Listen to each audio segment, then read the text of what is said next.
आता चांगल्या कामामध्ये अडथळा आला असं कधी झालंय का?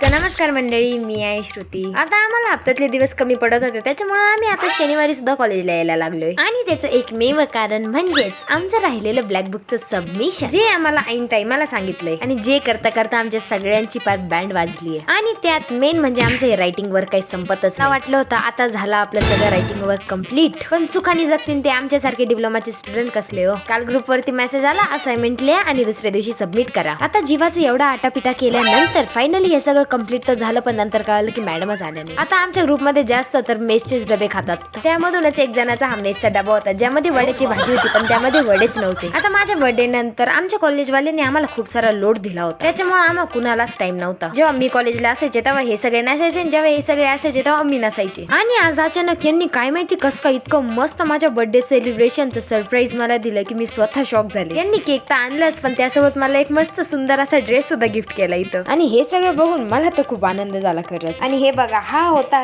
केक. त्याच्यावरती यांनी एवढे भारी भारी स्टिकर लावले होते, जेव्हाच मला हसूच कंट्रोल होत नव्हतं. आणि चांगल्या कामामध्ये अडथळा आला नाही असं कधी झालंय का? इथं कॅन्डलनीच आम्हाला खूप मोठा शॉक दिला.